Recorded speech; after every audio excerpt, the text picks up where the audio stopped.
Nós vamos devagarzinho começar, já são 20 horas, então vou aproveitar, agradecer a Jaqueline, que está aí já também, Jaqueline. A Jaqueline, nossa gerente comercial, Flaviano conhece bem, o Celso também, já estivemos juntos. A Jaqueline, quando a gente pensou em fazer esse webinar de gestão e mercado e falar um pouco sobre uma parte assim da medicina importante, no meu entender, mas que nem sempre é tão abordada, a Jaqueline sugeriu o nome de vocês, junto nós pensamos nisso e foi muito legal que vocês aceitaram. Então, oficialmente começando agora o nosso webinar do Médicos de Olhos S.A., eu gostaria de começar com... Quase sempre eu começo da mesma maneira, o doutor Otávio tem me ajudado a coordenar algumas webinars, o doutor Guilherme Miller, o doutor Branco, o doutor Hertal, enfim, várias pessoas, mas todos nós começamos de uma certa maneira mencionando ou valorizando os pilares da nossa empresa, que são humildade e gratidão. E nós exercemos isso e nós vemos que isso é importante dos nossos convidados e certamente, humildemente, nós sabemos o nosso papel do Médicos de Olhos no mercado, em Curitiba, na medicina, e nós agradecemos muitíssimo a vocês dois que hoje participam desse webinar. Eu gostaria de iniciar o evento apresentando os nossos palestrantes ou os nossos debatedores de hoje, que hoje nós vamos fazer um debate solto a respeito do assunto de gestão e mercado de saúde, mas apresentando o Dr. Flaviano Venturim, que é diretor executivo do Hospital Nossa Senhora das Graças, do famoso e querido Hospital Nossa Senhora das Graças, é vice-presidente da Confederação das Santas Casas e Hospitais Filantrópicos, presidente do Sindipar, Sindicato dos Hospitais, e presidente da Federação das Santas Casas também.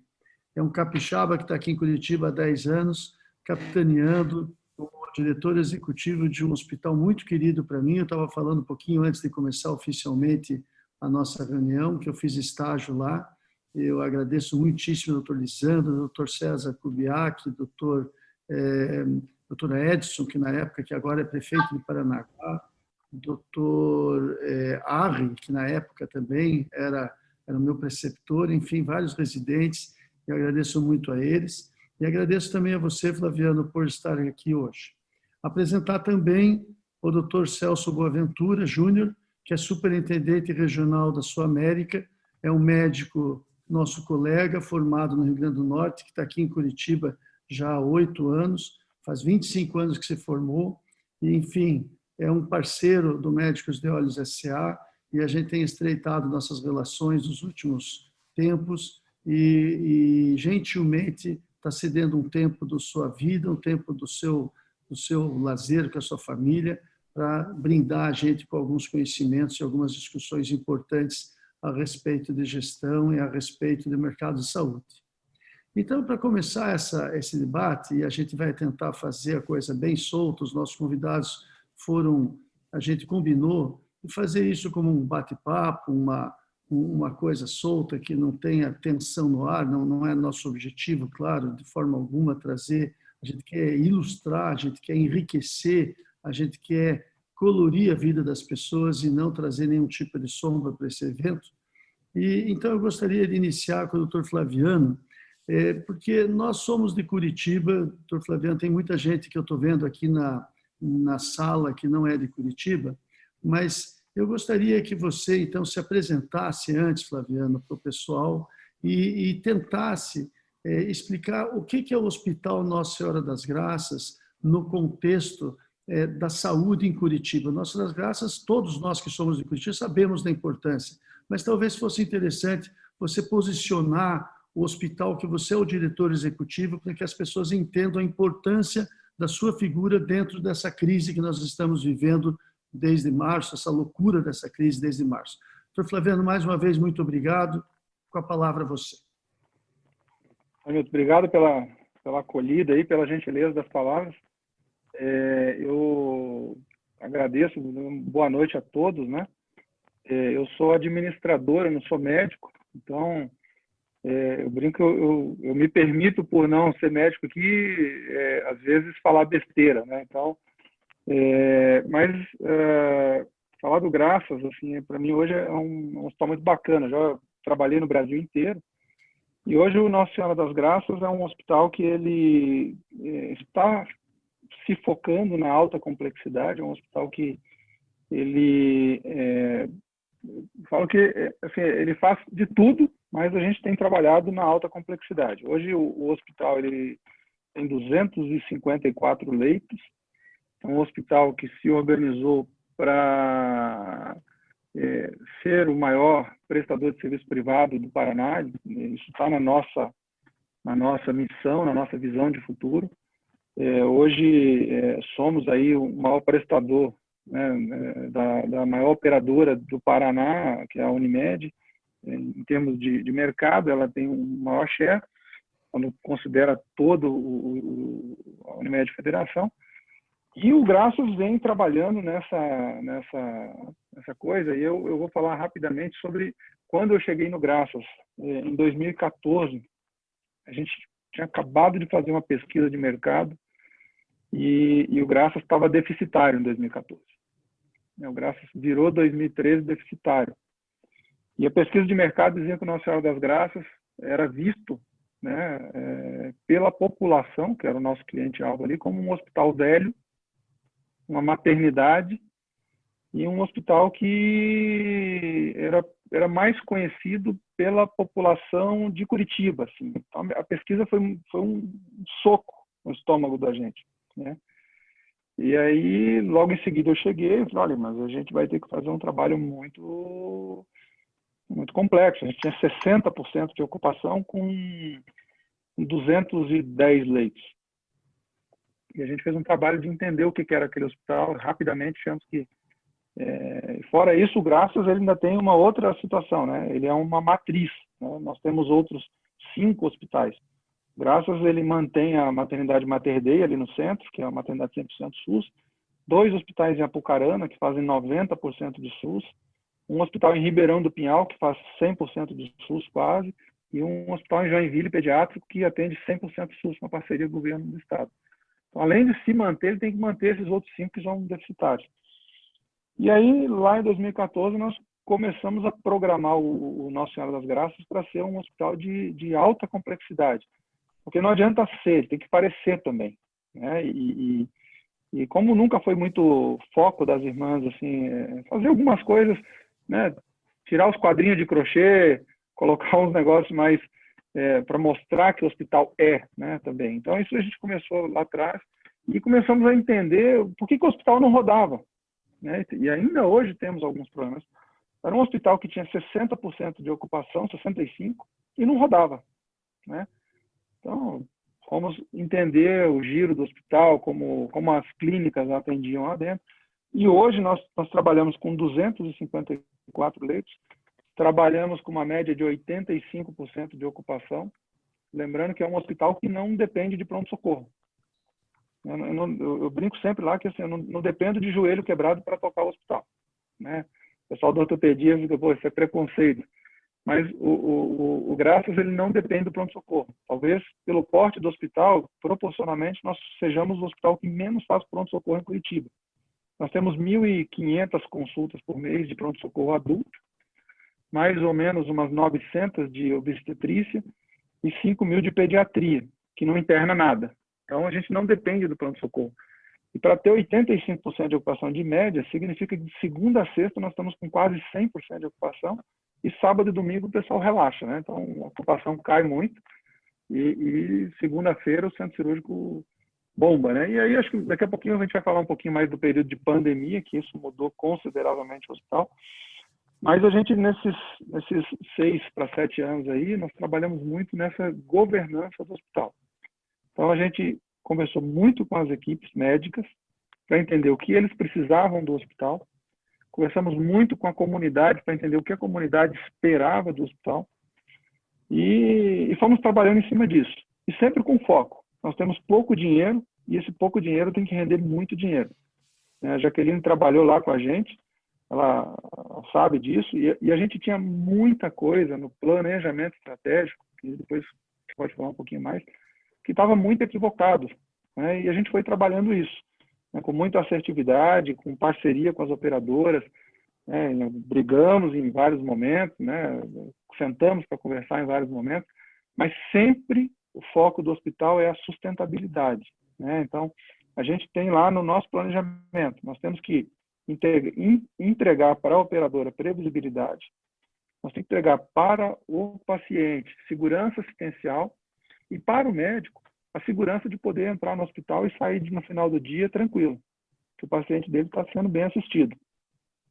Nem sempre a gente consegue atingir tudo isso, mas a gente trabalha arduamente para atender esse perfil. E aí a gente começou uma caminhada ali que, obviamente, o senhor falou, né? A história do Graças não é uma história feia, pelo contrário, a história é bonita. Mas a gente não vive de história, a gente tem que viver do futuro. Então é esse futuro que a gente vem planejando, vem organizando para que o hospital consiga passar aí mais muitos anos aí em voga ali, aparecendo. Estou louco para escutar o Celso também, mas eu não vou deixar de continuar nessa linha com você aqui. Depois eu já vou voltar com o Celso, vou passar para o Celso.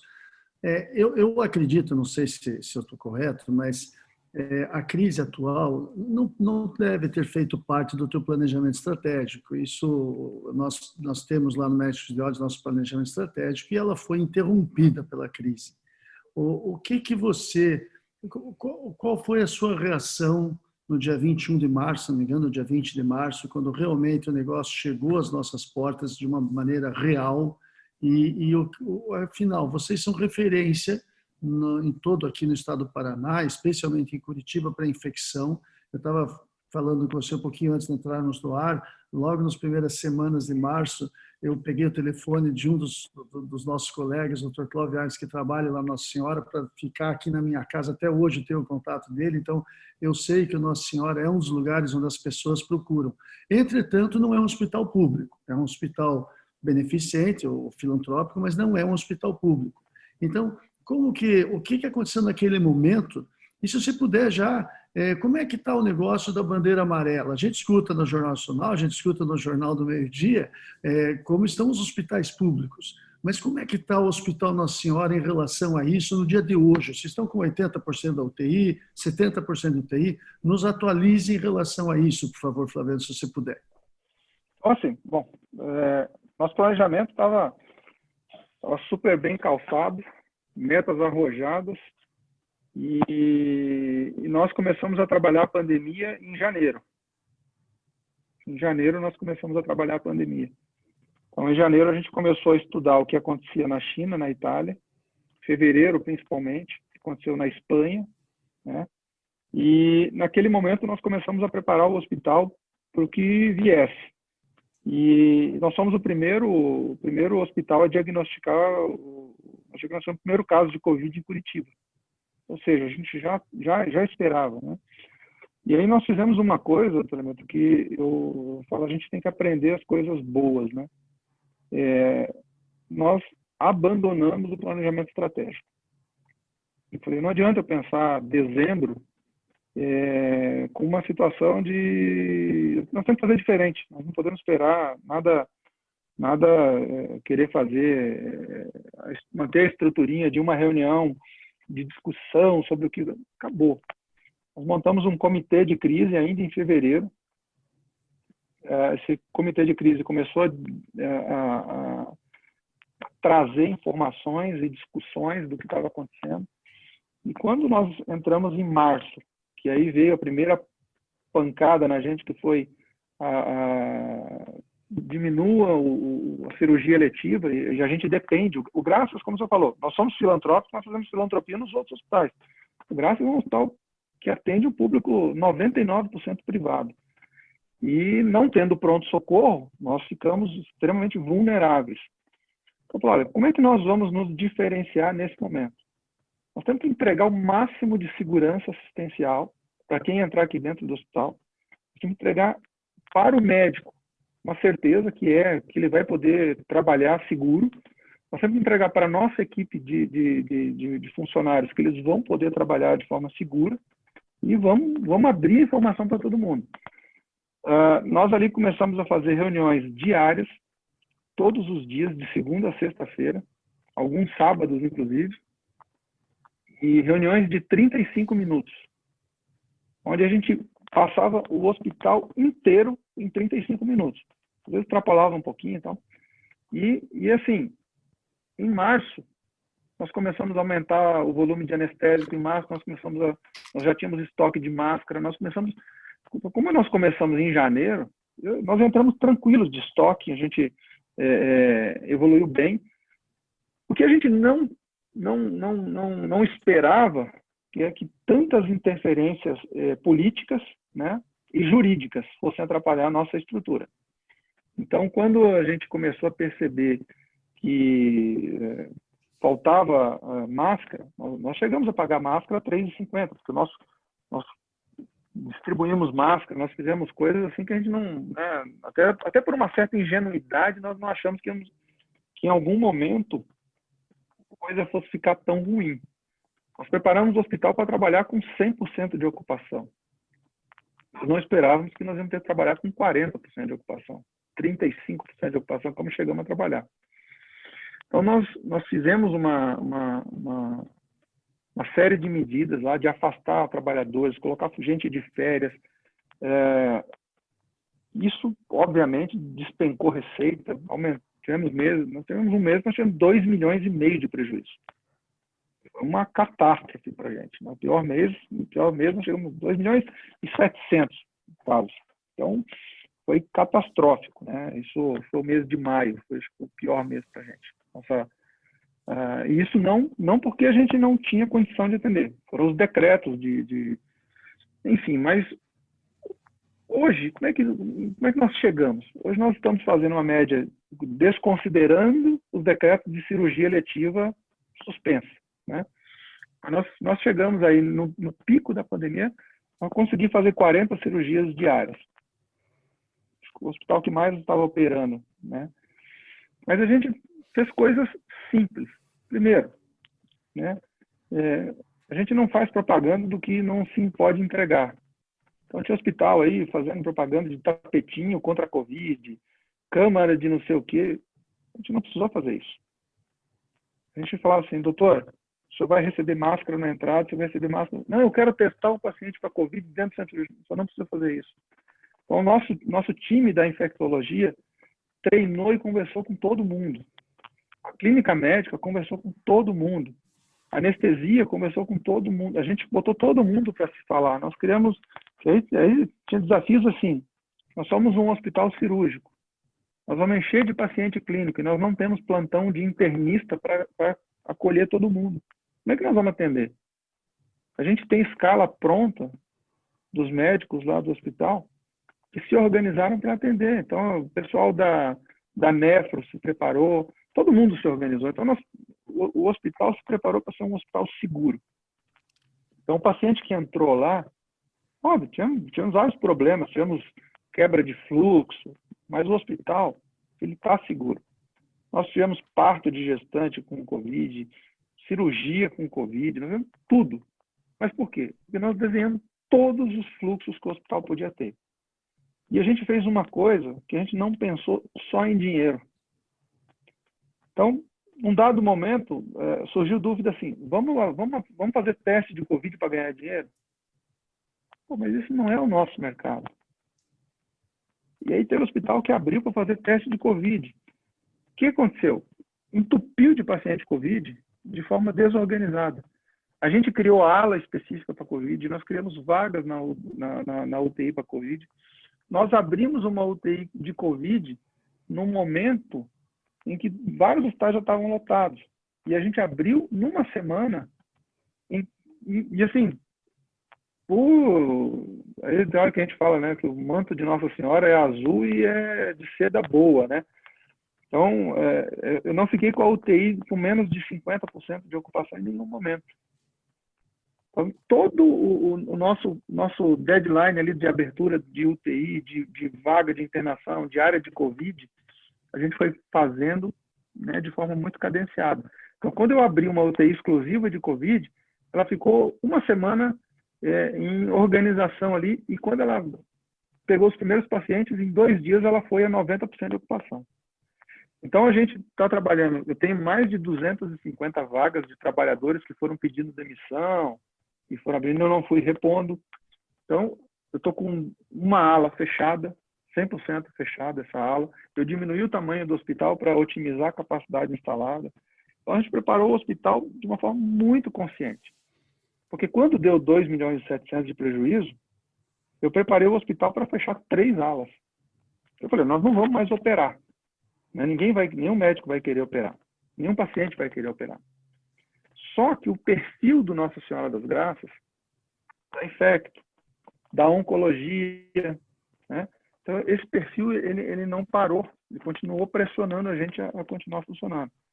Então, eu tive dias de ter 35% de ocupação. Foi catastrófico. Mas em junho nós conseguimos reordenar rapidamente. E tudo isso porque a gente abandonou o planejamento estratégico. Eu fiz todo esse rodeio para mostrar isso. Nós abandonamos o planejamento estratégico e hoje nós fazemos reuniões 3 vezes por semana. As reuniões que eram diárias, hoje são 3 vezes, segunda, quarta e sexta. Nós temos uma leitura diária, aberta com todos os profissionais do hospital. Então, se o médico ele liga lá e diz, eu quero saber se eu posso levar meu paciente nessa situação. Eu tenho a equipe atua, gerente médico em cima de todo mundo. Então, a gente conseguiu otimizar o fluxo do hospital para dar essa segurança assistencial. Então, hoje eu consigo fazer lá hemodinâmica, cirurgia cardíaca, atender paciente com Covid, atender gestante. A maior referência de gestante com Covid hoje em Curitiba, na rede privada, é nossa. A gente colocou a maternidade do Graças à disposição de todas as maternidades que não são hospitais. Então, maternidade de Curitiba, o Santa Brígida, Nossa Senhora de Fátima, a gente virou referência para essas maternidades. Então, se bater uma gestante com Covid nessas maternidades, é para o Graças que eles mandam hoje. Então, a gente colocou a segurança, né, em primeiro lugar. E isso fez com que o nosso corpo clínico se sentisse seguro em querer e, inclusive, convencer os pacientes a operar. Porque esse é o drama, né? Também convencer a população aí. E hoje a gente está bem tranquilo. Com relação à bandeira, vem trabalhando muito forte aí como presidente da Federação das Santas Casas, a gente trabalhando muito forte com a Secretaria Municipal de Saúde e a estadual para que se libere as cirurgias eletivas, porque tem um outro problema, né? As clínicas de cirurgia plástica, serviços de oftalmologia, de otorrino, não pode parar, né? Todos esses serviços estão comprometidos com o cancelamento total das cirurgias eletivas. E com um grande agravante, eles não têm nenhum apoio municipal, nenhum apoio estadual e nem federal, né? Não há recurso, porque depende exclusivamente da sua produção. Então, eu tenho reuniões constantes com a Secretaria Municipal de Saúde, com a Secretaria Estadual de Saúde. Nós já fomos pleitear uma série de situações, fomos muito pouco atendidos. Muito pouco atendidos mesmo para ajudar os hospitais privados nesse momento. Eu fui como presidente do sindicato, do Sindibac, o Sindicato dos Hospitais, Clínicas e Consultórios. Brigamos bastante. Essa última revogação aí, que deu uma certa folga para os procedimentos eletivos, foi de muita briga. O grande drama ainda continua sendo os anestésicos, né? Ontem eu dei uma entrevista para a Gazeta do Povo, falando, olha, os hospitais privados se prepararam, né? O município e o estado também tem que correr atrás. A gente pagou mais caro para ter os anestésicos e poder atender a população. O município e o estado também tem que resolver e fazer a parte dele. Não adianta chegar, não comprar e depois ir lá na clínica de cirurgia plástica e requisitar, né? Todo mundo tem que fazer um pouquinho dessa parte aí para o sistema não travar. Porque o hospital de SUS, de um jeito ou de outro, alguém chega lá, um deputado dá uma verba e tal. Agora, a entidade privada não tem esse apoio, não tem recurso que resolva. Isso, eu estou martelando isso, estou batendo na imprensa. Então, acho que agora a tendência está...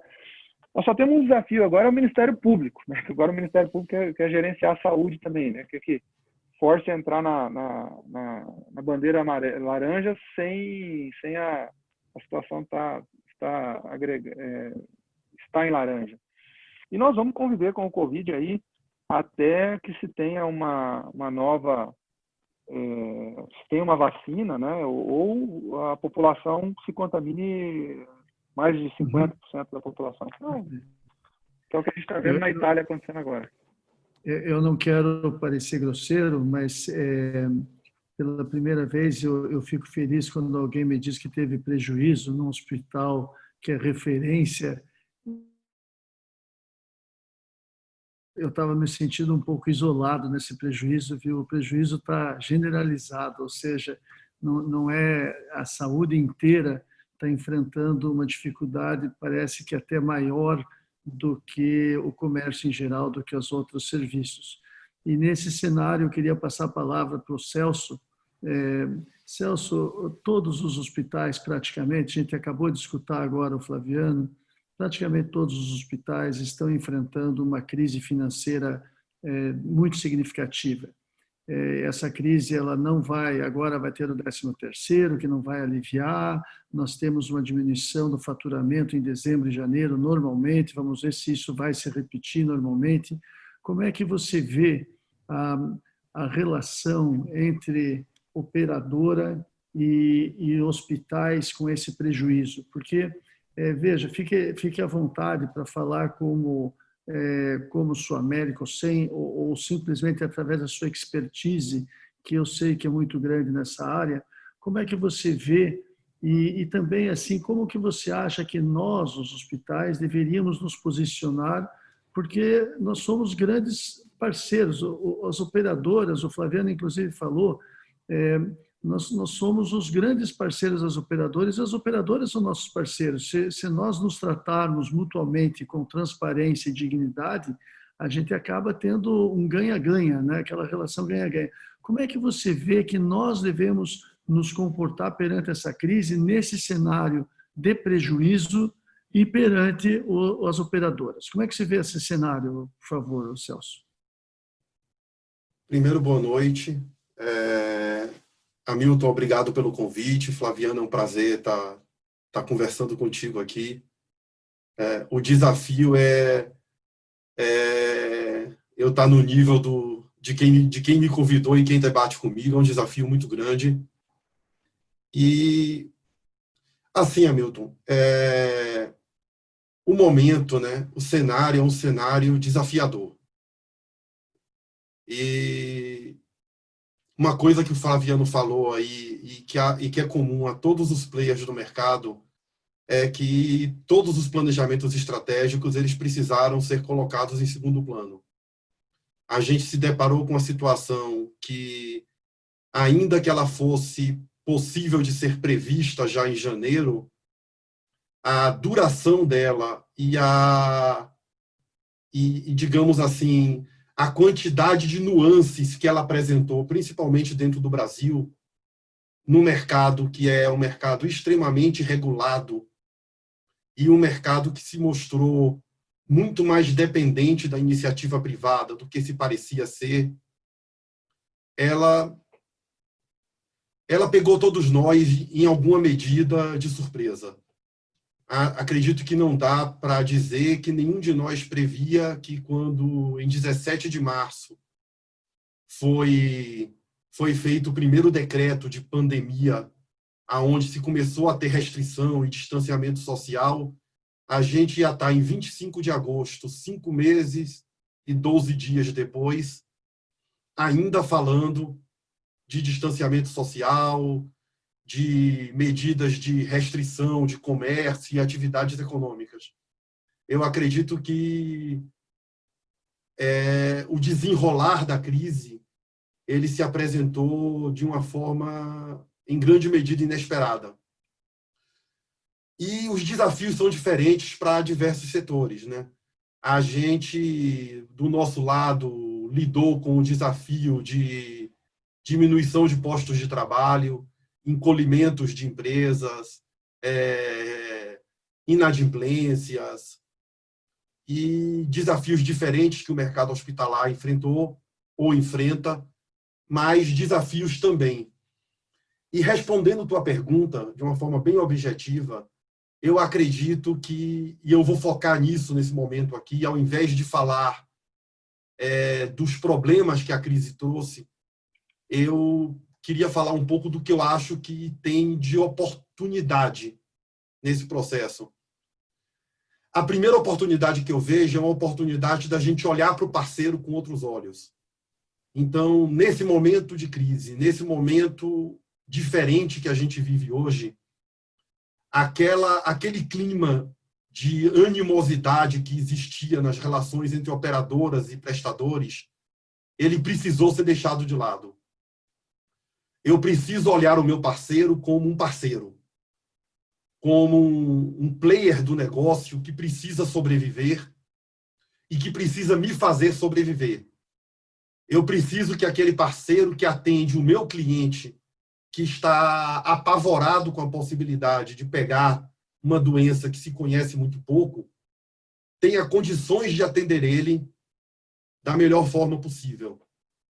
E acredito que isso demandou de nós e demanda de nós daqui para frente a necessidade de reinventar as relações.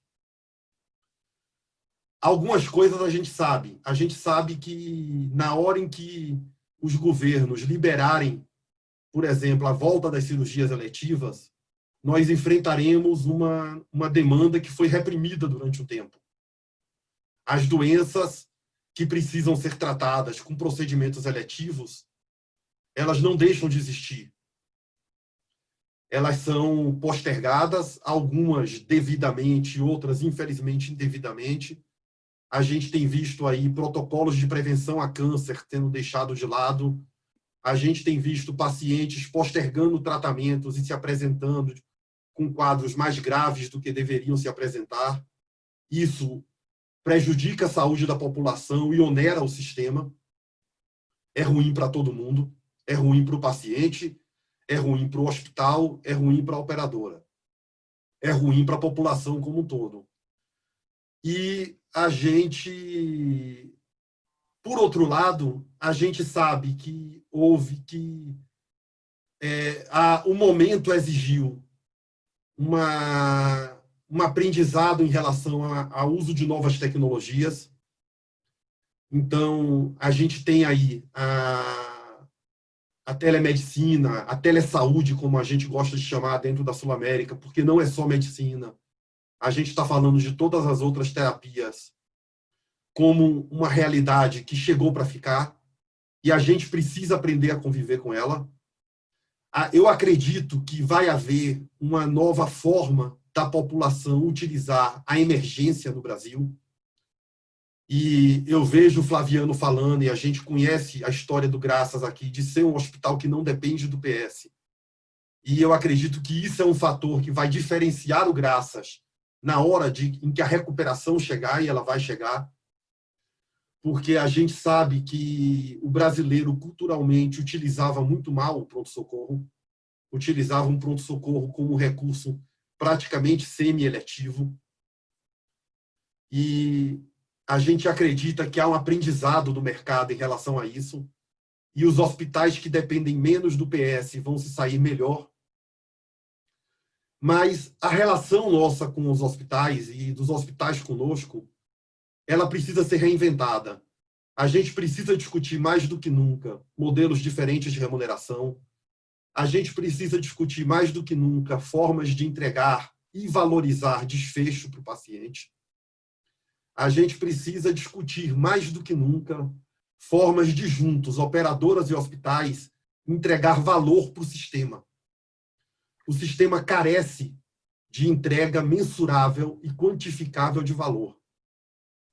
Perfeito. O momento agora de retomada, que a gente acredita que começou, e acredita que, pelo menos o que está se demonstrando, é que a gente vai seguir no processo de retomada, ainda que mais lento do que o que a gente gostaria inicialmente, é um momento propício para a gente rediscutir essas relações. E rediscutir essas relações passa por tudo, desde a mudança digamos assim, no espírito ao sentar à mesa para conversar, desde a mudança prática de como se inova a relação comercial, de como eu faço, de como nós fazemos para construir valor no sistema, entregar valor para o cliente. No fim das contas, e eu sempre gosto de dizer isso,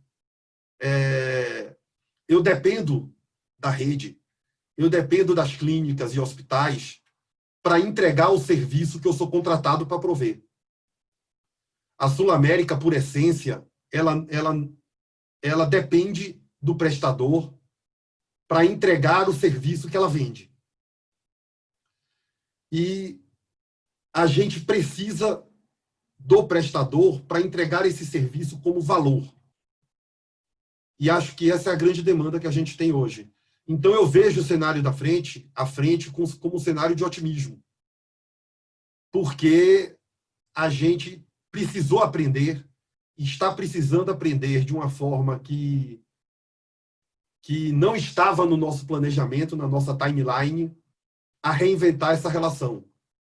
E eu acredito que a gente vai colher bons frutos, que a gente vai olhar para trás, quando a história for contar, quando no futuro for se contar a história desse momento, a gente vai olhar para trás e vai ver que tirou lições muito preciosas daqui.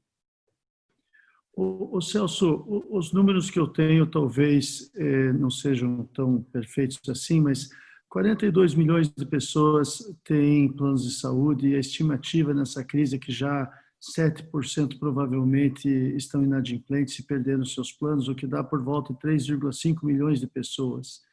Essa previsão econômica, ela está se concretizando, você percebe que isso está se concretizando, e é claro que isso vai levar também, ou seja, o Flaviano deixou claro que os hospitais estão no prejuízo. E aí a gente vê esse cenário, vai ter também as operadoras agora com a inadimplência também entrando no prejuízo. Aí prejuízo. O modelo de remuneração do fee for service, será que ainda tem espaço nesse modelo de prejuízo, e que, como você mesmo falou, talvez a reinvenção do nosso relacionamento seja abandonar de uma vez por todas o fee for service? Como é que você vê esse cenário? Está se concretizando essa perda de planos tão maciça como a gente está esperando? E como que vai essa reinvenção que você mencionou várias vezes? Você vê ainda o modelo fee for service presente nessa reinvenção? Vamos lá. A primeira pergunta é sim e não, tá? Em relação à perda. A perda que você falou, ela é um número real. Na Sul América, graças a Deus, a gente não observou essa perda, tá? Nós mantivemos a nossa carteira estável nos 2 primeiros trimestres e acredito, eu atribuo isso ao fato de nós termos um tempo médio de permanência do cliente na casa superior a 9 anos. Então, nós temos uma carteira muito estável e nós saímos na frente com muitas iniciativas de inovação. Então, para vocês terem uma ideia, o nosso aplicativo com telemedicina saltou de 60 consultas dia para 5.000 consultas dia no pico. E nós conseguimos alavancar esse movimento de saúde digital muito rápido, dando ao cliente muita segurança para continuar dentro da companhia, ao mesmo tempo em que a gente conseguiu angariar novos clientes na crise.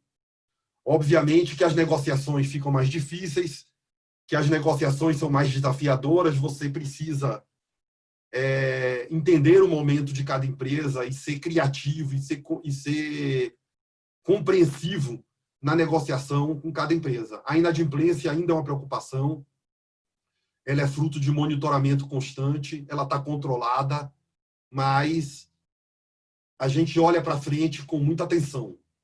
A gente sabe que está projetado um crescimento negativo de PIB superior a 5%, e a gente ainda está aguardando muito atentamente como isso vai impactar. Em relação ao fee for service, Hamilton, assim, a gente vem decretando a morte do fee for service tem um bom tempo, né? Flaviano pode me acompanhar com isso aí, mas eu tenho uns 20 anos de gestão e tem uns 10 anos que eu vejo gente falar que o fee for service está com os dias contados. Assim, Se ele está com os dias contados, quem está contando dia pra caramba, porque a gente não para de contar os dias dele. Mas eu acredito o seguinte, que vai sempre existir espaço para o fee for service no mercado, porque existem situações onde ele é a única forma de remunerar. Aonde ele não é, que é a grande maioria, eu acredito que sim, a gente tem que encontrar alternativas para ele, porque ele remunera serviço, ele não remunera valor. Eu acredito que é esse o conceito. E tem um professor de economia que diz uma coisa muito simples, né? Que o incentivo incentiva. Se eu incentivo e remunero o serviço, eu estou incentivando geração de serviço. É lógico. Se eu contrato um hospital e digo a ele, você vai ganhar quanto mais você produzir, ele vai produzir, porque ele precisa ganhar. Nós precisamos discutir o que é que a gente quer incentivar no mercado. Eu acho que essa é a grande discussão. Eu acho que antes da gente discutir que modelo de remuneração a gente vai adotar, a gente tem que se preocupar em discutir o seguinte, o que é que eu quero incentivar? E eu acredito que a gente tem que incentivar o melhor desfecho possível para o tratamento de saúde da população-alvo. Na hora que a gente define isso como premissa, aí tem várias alternativas de modelos de remuneração que podem ser aplicados. E aí, cada caso tem um modelo diferente. Tem casos em que você empacotar o serviço pode ser interessante, tem casos em que bundle pode ser interessante, tem casos em que captations pode ser interessantes, tem casos que você ainda vai ter que criar modelos de remuneração que talvez nem existam hoje, que vão ter que ser customizados para aquele prestador, para aquela situação. Mas a discussão tem que ser o seguinte, que comportamento a gente quer incentivar? E a gente, quando eu falo, não é operadora. A gente, quando eu falo, é todos nós que compomos o mercado. Operadoras, hospitais. A parte boa disso tudo é que a gente tem visto que os hospitais estão enxergando a mesma coisa. Os prestadores e as clínicas estão enxergando a mesma coisa.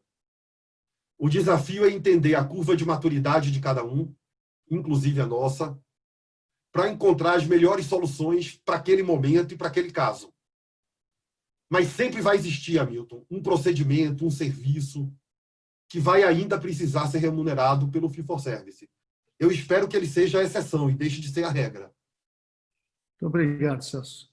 Flaviano, outro dia eu estava assistindo à televisão uma reportagem sobre a comida no Hospital Nossa Senhora das Graças e achei uma reportagem muito interessante, onde a comida estava sendo entregue com carinho.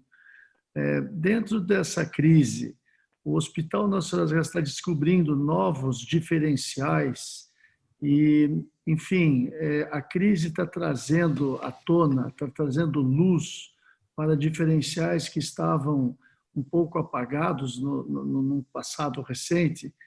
Como é que você está vendo dentro daquilo que você já tinha planejado, o impacto daquilo? A gente já falou que você abandonou a parte estratégica, mas continua existindo os seus diferenciais. É a primeira vez que eu vi a comida de um hospital ser tratada como um diferencial.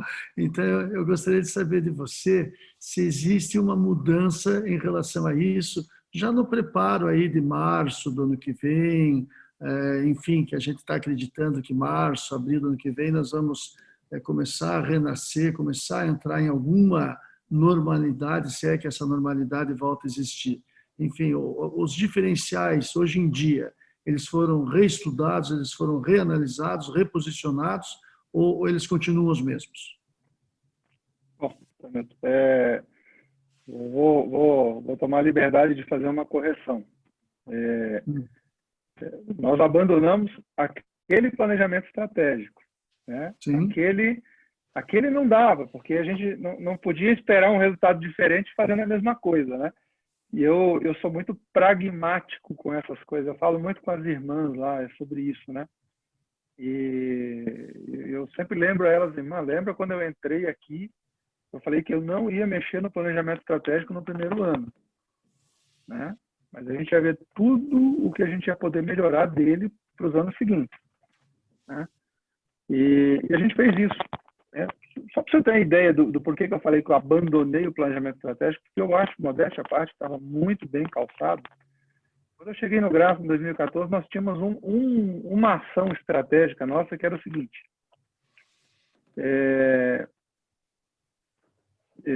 pegar os procedimentos que tinham a melhor rentabilidade para o hospital e trabalhá-los para que eles pudessem ser alavancados. Bom, os melhores procedimentos do ponto de vista de margem de contribuição, nós fazíamos 2 por mês.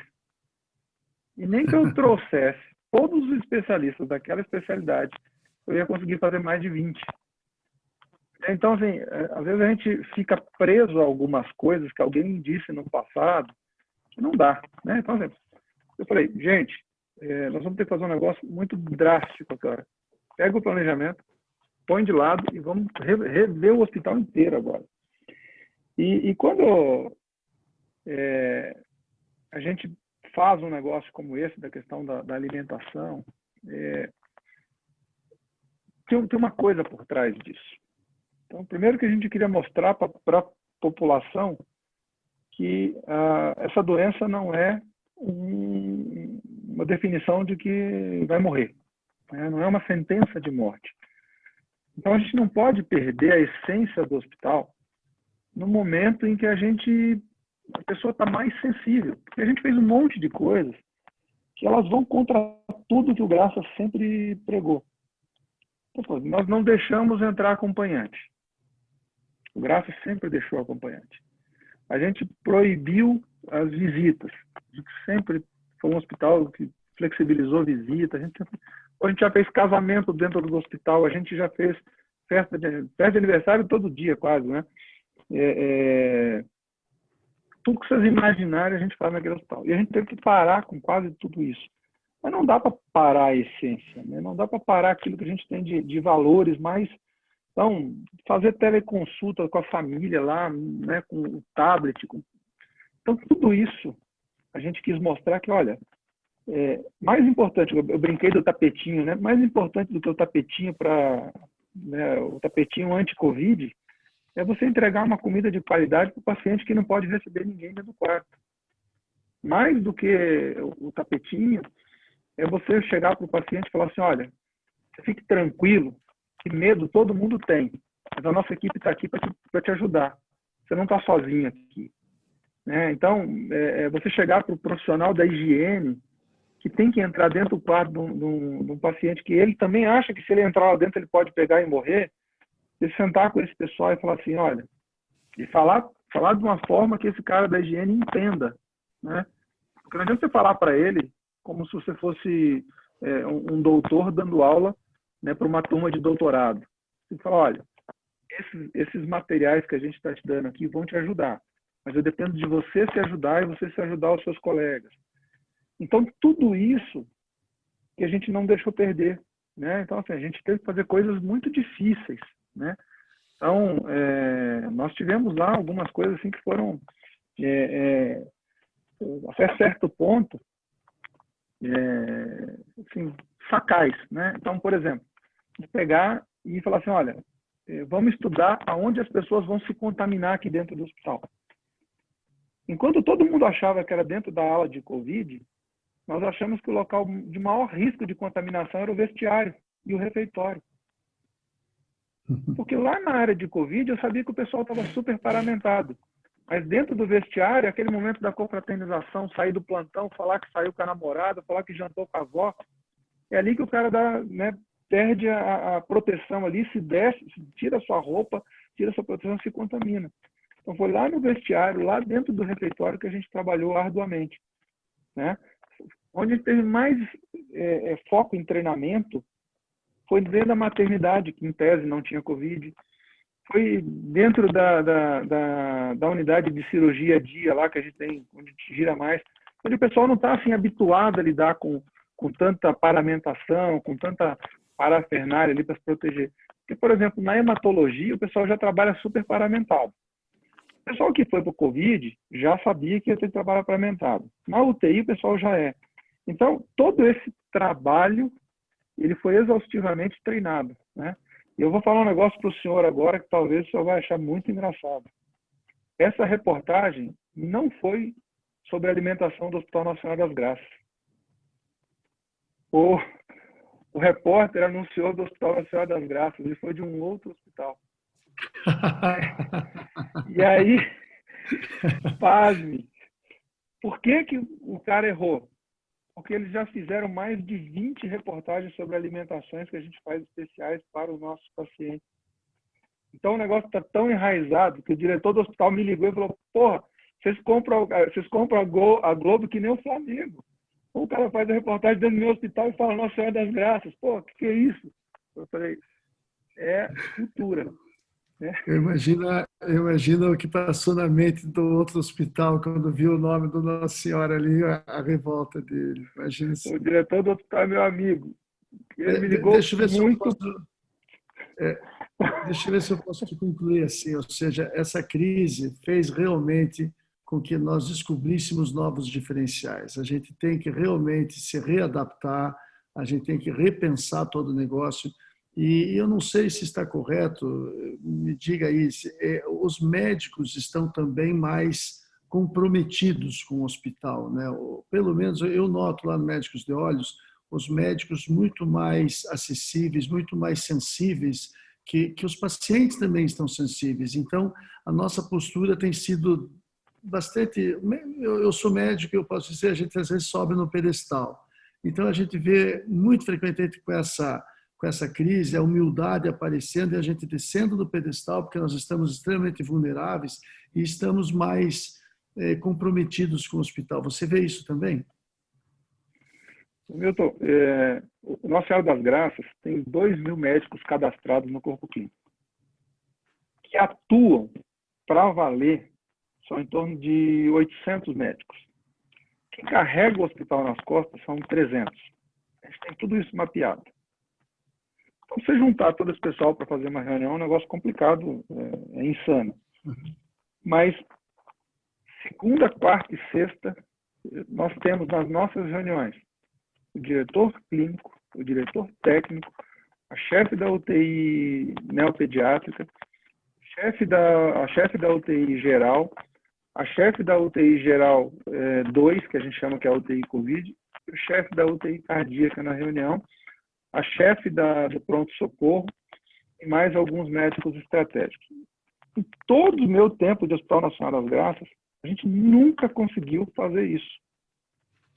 Mas quando a gente viu que ou a gente estava todo mundo junto, ou a gente não ia conseguir sobreviver no mercado nesse período, né? Então todo mundo se imbuiu de buscar resultados. Então, partiu do diretor clínico, né, de uma conversa que nós tivemos, e falou assim, não, deixa aqui com os médicos para dar retaguarda clínica para o hospital, eu resolvo. Sentou o diretor clínico, o diretor técnico, o gerente médico, assim, nós temos que criar um plano para o hospital. Então, isso é muito gratificante, porque eles pensaram também o seguinte, se o hospital quebrar, como é que nós vamos trabalhar depois? Então, essa organização ali foi muito bacana. E no começo, quando eu falei que o Graças tem um corpo clínico muito pouco combativo, é disso que eu estou falando. Então, assim, hoje, e obviamente tem uma série de fatores, o médico ele quer estar dentro do Nossa Senhora das Graças. Esses 300 que eu falei que carregam o piano lá, eles querem estar lá dentro. E com esses médicos eu posso contar para poder mudar o perfil da assistência. Porque não adianta eu chegar para a Sul América e falar assim, eu consigo trabalhar com você saúde baseada em evidência, eu tenho 2.000 médicos, né, que não são da casa. Né? A gente brinca lá que tem médico que eu faço questão de não vá no hospital. Porque ele vai uma vez por mês. Quando vai, ele não sabe o que ele quer, ele não está habituado com a UTI, ele não conhece o centro cirúrgico. Então dá tanto problema ele lá dentro atuando que eu pensei assim, doutor, o hospital, eu até tenho um brinquedo, realmente o nosso hospital não é bom. Volte lá para o teu hospital lá onde você opera lá, que lá é bom. Aqui é bom que você não venha. Não é culpa dele, não é culpa do hospital. O cara chega uma vez por semana, uma vez no mês. Aí ele pede um equipamento que a gente não tem. Ele quer um anestesista que não está lá. Então, não dá. A gente tem que trabalhar com aquilo que a gente tem. aquele cara que conhece, ele sabe que se o anestesista dá 2 tossidas, está dando um sinal, né? Então, ele sabe que o nosso horário de centro cirúrgico atrasa tanto por causa do outro cirurgião que atrasou, por causa da limpeza. Então, a gente sabe que com esse time mais restrito, né, a gente conseguiu definir o corpo clínico do nosso Arazete, é um corpo clínico aberto, mas com uma governança fechada. Então, qualquer médico ele fala assim, eu quero operar no Graças, a gente cadastra no corpo clínico, mas ele não vai ter o mesmo benefício que o médico que carrega o piano conosco lá. A gente hoje está, assim, nós temos uma parceria com o corpo clínico, a gente mostra, doutores, isso aqui não vai agora, não vai dar para fazer. Então, isso que o senhor falou, né? Sai decreto, entra decreto. Primeira coisa, avisar o corpo clínico que vamos ter que trabalhar de um jeito diferente.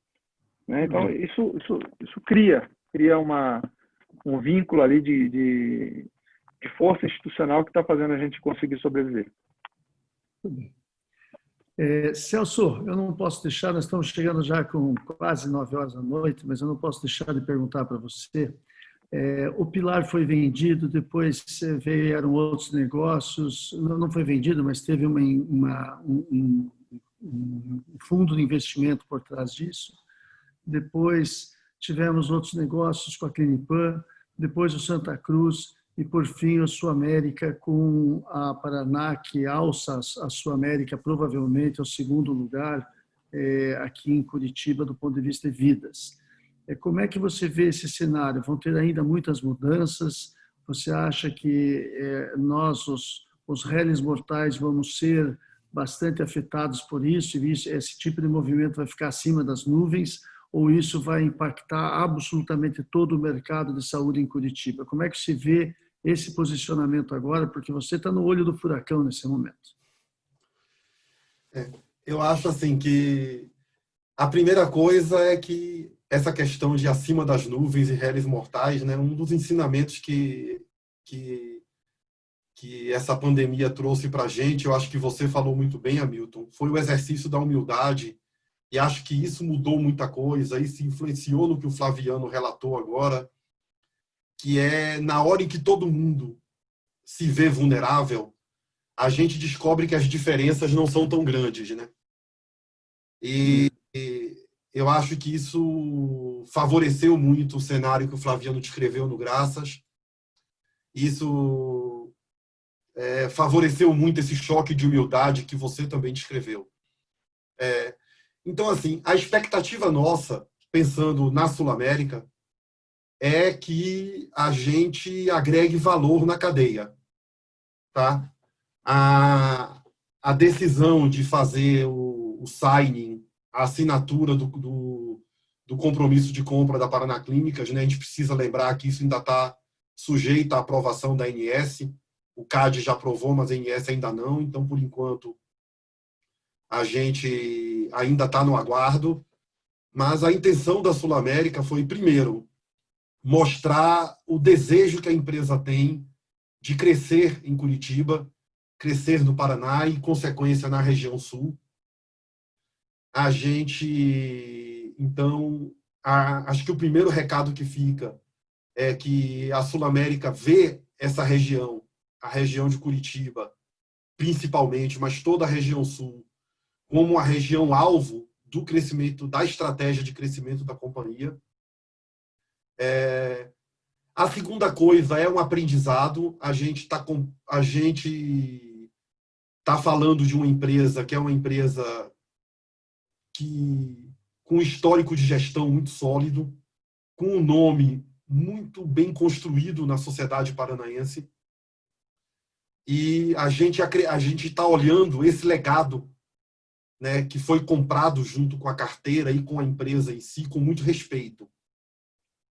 E a gente acredita que vai poder agregar muito valor àquilo que a Paraná Clínicas entregava já para o mercado paranaense, mas vai poder aprender muito a operar com a qualidade que a Paraná Clínicas também sempre operou. E a nossa expectativa é que o mercado se beneficie com isso, né? A grande expectativa da gente é essa. Quanto aos movimentos de mercado em geral, eu acredito que eles vão continuar. tá? Acredito que o mercado de saúde, ele ainda é um mercado que tem oportunidades de consolidações futuras por outras empresas grandes, e acho que essa é uma tendência natural. A crise, inclusive, pode catalisar isso, porque a gente sabe que empresas menores sofrem mais que empresas maiores, e isso pode vir a acontecer, e não só na região sul, como no resto do país. A gente está vendo isso acontecer, a gente está vendo aquisições serem anunciadas praticamente toda semana.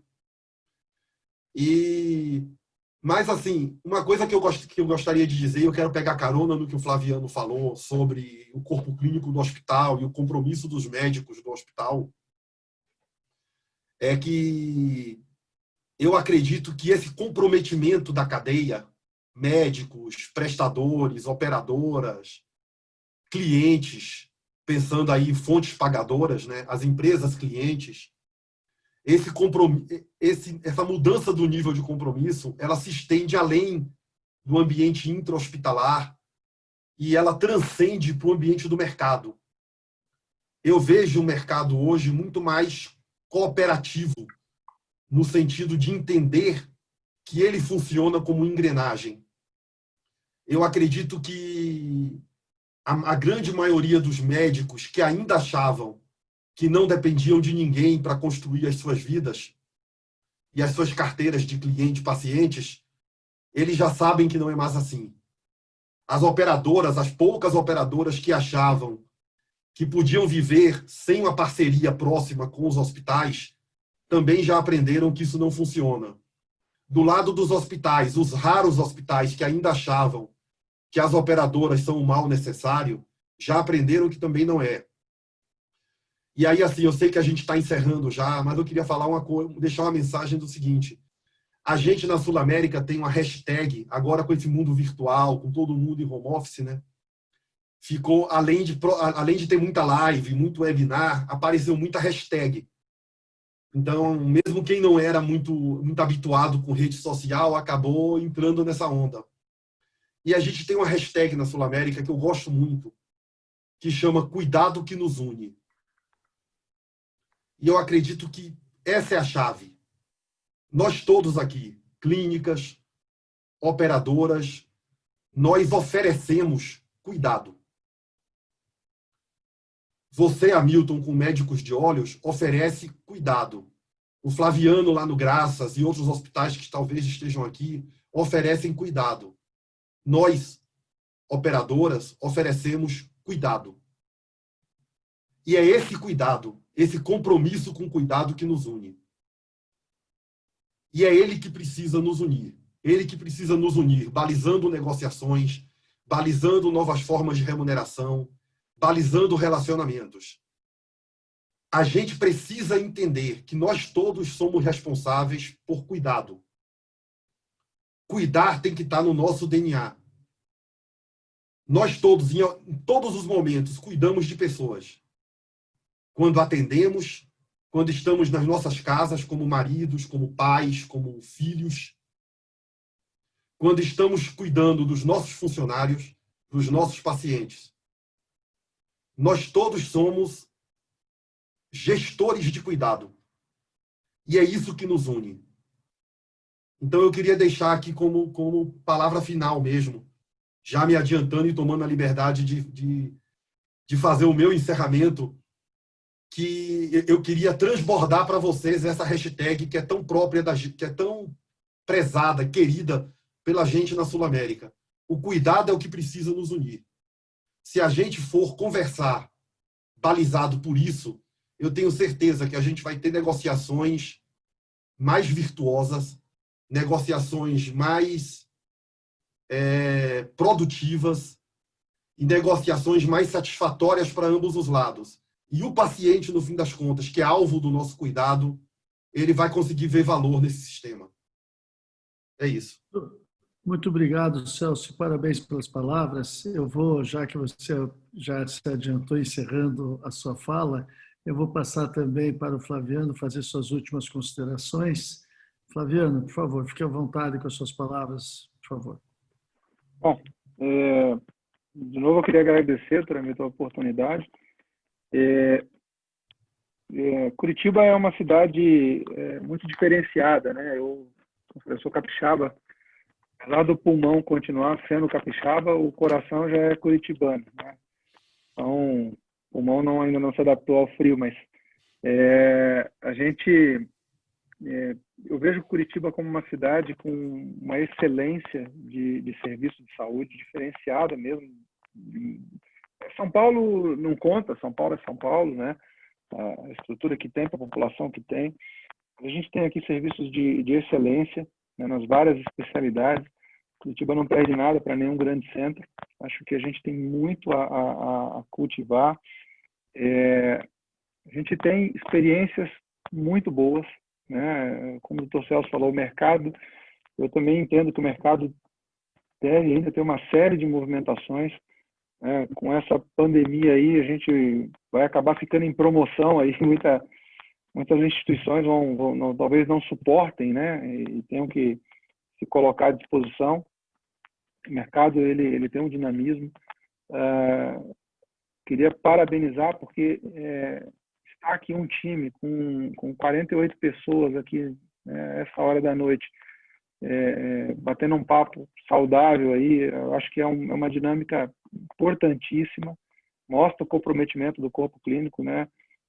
De vocês, mostra que vocês querem estar no mercado, vocês querem cada vez mais estar sólidos. Isso é uma coisa fundamental e mostra, né, talvez o que de mais importante tenha uma instituição, que é valores, né? E ter aqui o corpo clínico mostra os valores que vocês têm, né? Isso é uma dinâmica fantástica. E como o Celso falou, a gente vai encontrar os modelos que a gente vai achar a subsistência de cada instituição, de cada modelo, né? A gente, no Graças, a gente tem um modelo que a gente quer criar, talvez não dê certo para um, vai dar certo para outro, né? Eu tenho uma frase que eu carrego, né? Se um dia eu machuquei alguém, que esse alguém me perdoe. Se um dia eu ajudei alguém, espero poder fazer mais. Isso a gente carrega sempre, né? E a instituição é isso, né? As pessoas vêm e vão, as instituições elas têm que ser sólidas e elas só são sólidas porque as pessoas que passam ali elas somam, né, um pedacinho delas. E eu aprendi ano passado que a muralha da China, antes de ser uma muralha, ela é um grande cemitério. Quando os trabalhadores da muralha da China morriam, eles eram jogados para poder preencher. E as instituições elas são isso, né? Elas comportam a essência da vida das pessoas ali. E para mostrar que a gente também não é perfeito, tem uma frase do Torpinho, que é um dos cirurgiões decanos lá do Graças, que ele diz que a vida dele se divide em 3 etapas, né? Uma etapa é dormindo, uma etapa é operando e a outra etapa é esperando a sala cirúrgica ficar disponível para ele operar. Então, a gente tem muita coisa para aprender, né? Muita água ainda para enxugar naquele hospital. E a gente quer entregar, né, isso que o Celso falou, de uma saúde de valor. A gente quer ser parceiro da sociedade paranaense, né, e, quiçá, ser um hospital de referência. E também me coloco aqui à disposição, se esse papo foi bom, de que um dia precisar voltar, a gente tocar outros assuntos. E colocamos o Graças também sempre à disposição de vocês, né? A gente tem um carinho muito grande pela comunidade médica de Curitiba. Tomara que ninguém precise, mas se precisar, o Graças vai estar lá, né? O carinho que as irmãs têm, né, pela formação, isso é uma coisa que a gente não abre mão até hoje, né? Desde a graduação, a residência, a pesquisa clínica, a gente está à disposição dos senhores. Como eu falei, é um hospital que eu sou feliz, né? E eu espero que sempre a gente possa devolver essa felicidade, né, para todos que buscam aquele hospital com atendimento humanizado de qualidade, que a gente sabe que vocês também entregam isso para a sociedade paranaense, né? E, enfim, agradeço de novo aí poder estar aqui com vocês. Quem agradece somos nós, Flaviano. O Médicos de Olhos S.A. hoje está honrada com a presença de vocês dois, Flaviano, Celso. Realmente, nós ficamos lisonjeados por vocês terem aceito o nosso convite. O papo está super legal, mas 21h10 a gente precisa respeitar também o horário, tanto de vocês quanto dos nossos colegas que estão na sala de reunião.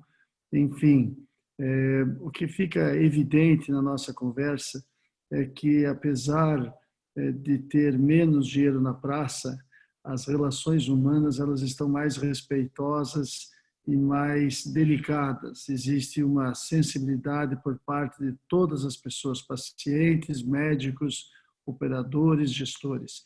Então, um grande abraço a vocês e mando o meu abraço para a equipe de vocês também. Estava falando com o Flaviano, eu conheço muitos dos médicos que estão lá, o Celso também, tua equipe, muito obrigado e muito obrigado pela presença de vocês hoje aqui.